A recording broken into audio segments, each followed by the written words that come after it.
guys, welcome back to my channel, or welcome if you are new. Today we're doing my October reading wrap up. I read 8 books in October, which was less than I was hoping for. I had a very busy month. I've had to roll over 2 books that I'm gonna read in November because they're not like super Halloween-y. One of them kind of is, but we're just rolling it on to the next month. Anyway, let's get into what I read in October. It was a bit of a funny month. I rated a lot of books. I rated most of the books 4 or 4 point something stars. So I did have a good reading month. I just I felt a bit slumpy.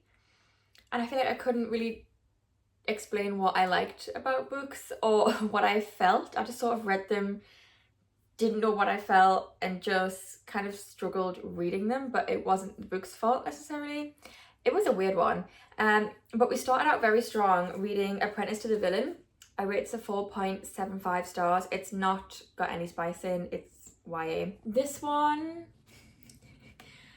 like I said, I rated it a 4.75. I regret starting this series because I need the 3rd book now. I read Assistant to the Villain last month, loved it. The fact I had to wait the month to read this book because I had other videos planned was painful enough. But it's like, it's not coming out till next year, the 3rd book. We don't even know the name of it yet. I need it. I need them to get together already.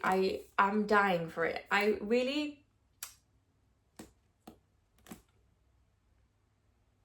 just need it. Okay. I just checked my notes. It's September next year.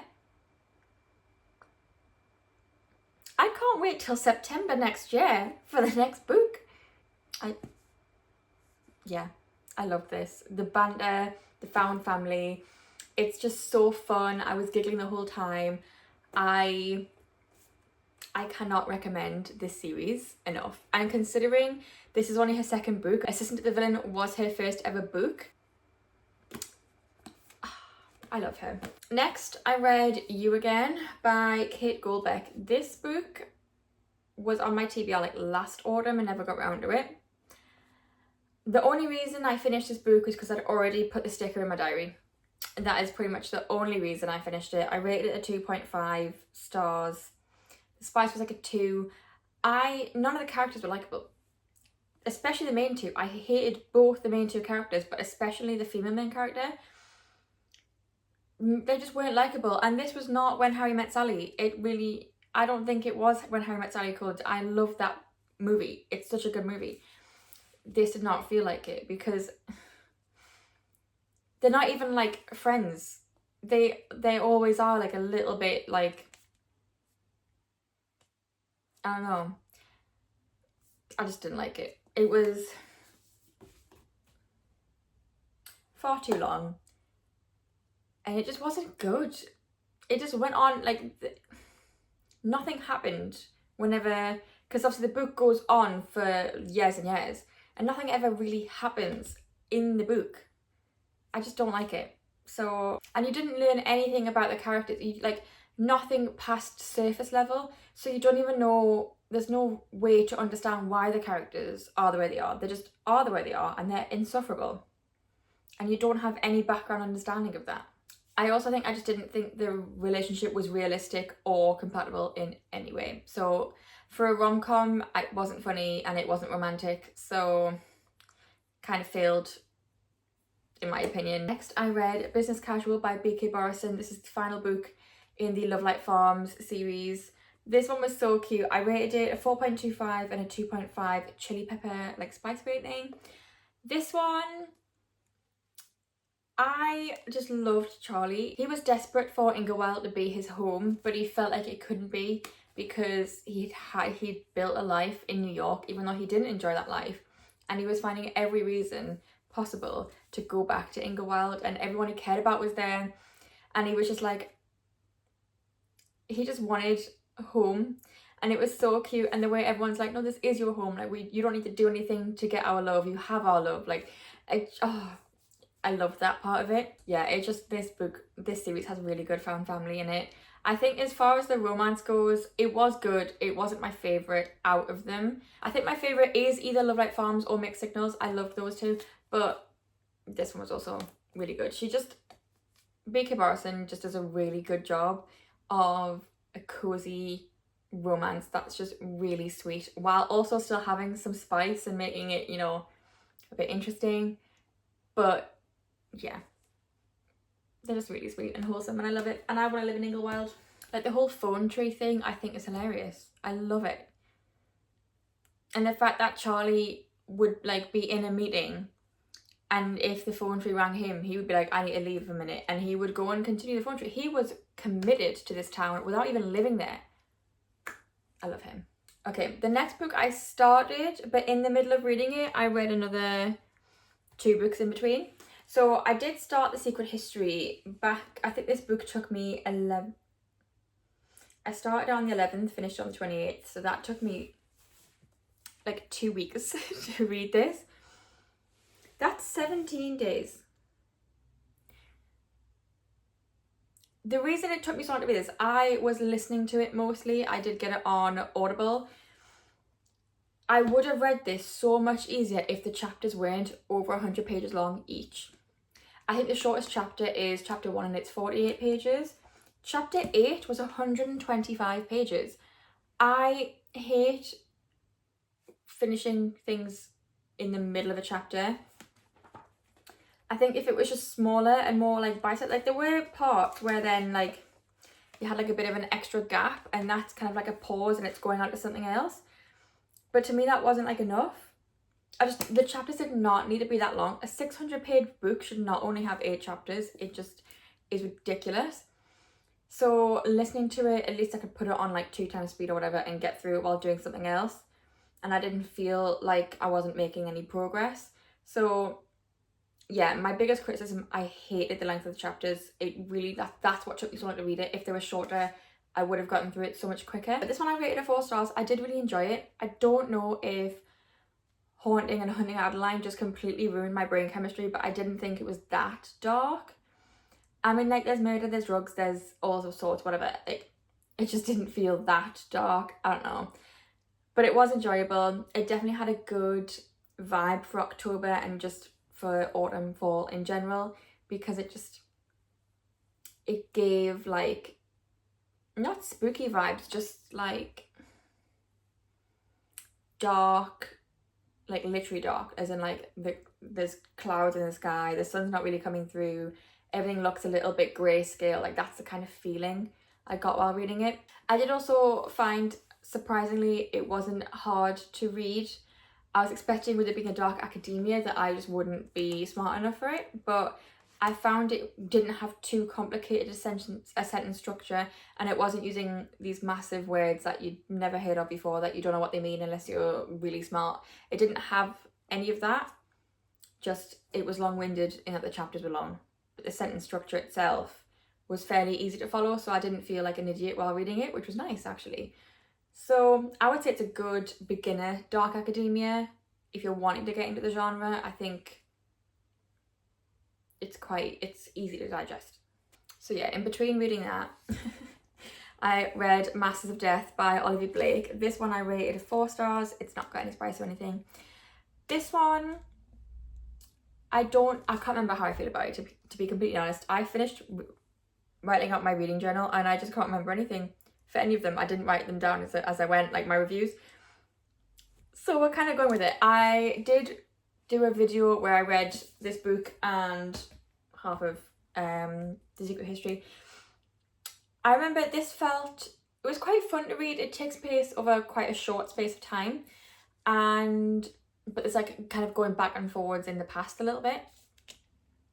It felt almost whimsical, and I quite liked the relationships between all the characters. There was a lot of like bickering type of banter between them, which I thought was quite fun, and there was quite a lot of, I feel like, character development, and yeah, it felt fun, and I thought it was really good for October because you're just following a bunch of supernatural creatures doing things, but it is slightly religious coded because it's a very like Christian version of like the afterlife. So there is that. But yeah, I don't have much to say because I can't remember how I felt. I just know I enjoyed it. It was fun. And that's all I can tell you. Okay, next I read A Demon's Guide to Wooing a Witch. This one I also can't remember what I wanted to say about it. I just know it was really fun. It is insta-lovey. This book takes place over like a week. And it follows on directly from A Witch's Guide to Fake Dating a Demon. Like, yeah, so the same day that the previous book ends, this book starts in the storyline. So I quite like that it follows directly on from it. Yeah, I just don't know what to say about it. It's just very insta-lovey, but it kind of works because they go through a lot in that short space of time where, I don't know, it just kind of works. Yeah, it was fun. I liked Astaroth in this. I thought he had good character development, and I liked, is it Caladia or Caladia? I don't know. I want to say Caladia. Obviously you see in the first book she's got a really bad relationship with her mum, so there's like that progresses, and by progresses I mean degresses. Yeah, it was just really fun. I love Glimmer Falls as a town. There was another town mentioned in this. I can't remember what it's called. It was like a town with like griffins and stuff, and they had,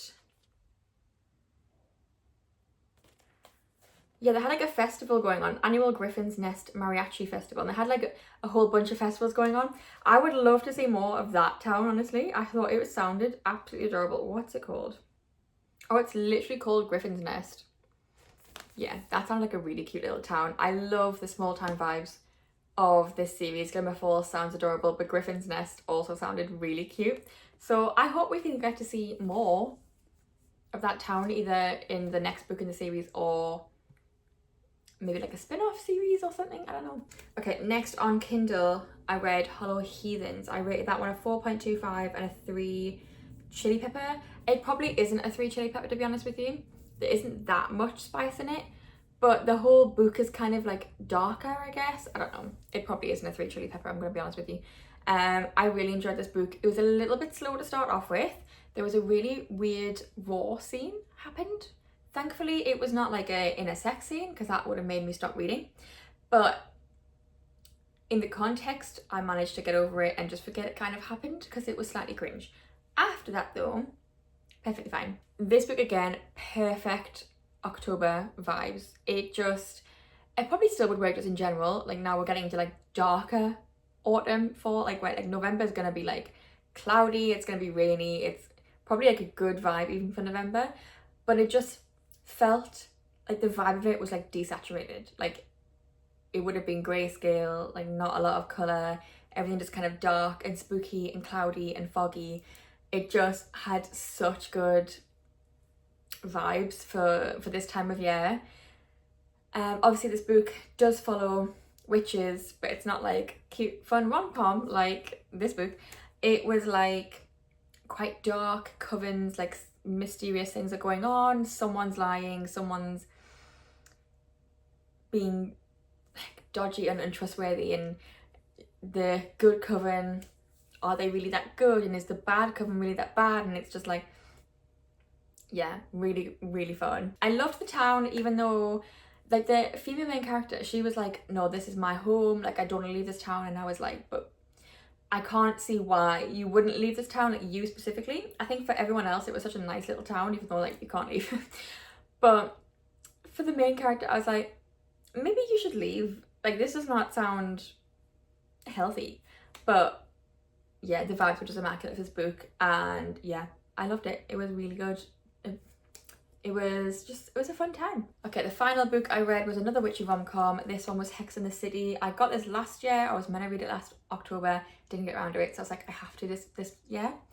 I read it a 3.5, give it a 2 chili pepper rating. This one is also very insta-lovey, and they go through a lot. It just was not as good as this one. I feel like the characters just didn't have a lot of depth. He was a bit blah, she was a bit blah. It was fine, it was enjoyable, it was kind of fun, like a lot of really random stuff happened, but it wasn't like amazing, it wasn't anything too different. It felt very similar to A Demon's Guide to Wooing a Witch in that it's like we've got like a quest to go on type of thing almost. We're gonna spend like a week together, not even a week really, and fall in love immediately, you know? But it's a decent witchy rom-com for October, I guess.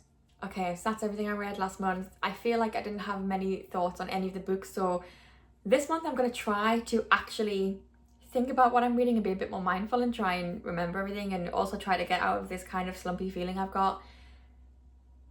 I hate being in a reading slump, and I was so excited for this month for what I wanted to read. Like, I had so many books I wanted to read and it just didn't happen, and that's fine. That happens, life happens, but yeah, fingers crossed I can get a lot more reading done next month. It's my birthday. I say next month, it's currently November as I'm filming it and uploading it. It's my birthday this month, and I have got some holidays off work for it, so I might get a decent amount of reading done over that like week and a bit I've got off. So we'll see. I'm going to try and do a few more reading vlogs this month as well, because only 2 videos last month, not good. Anyway, I'm going to go. I will see you in the next video, which will probably be a reading vlog. And yeah, let me know what you read this month, last month, in the comments below. And I'll see you in the next video. Bye!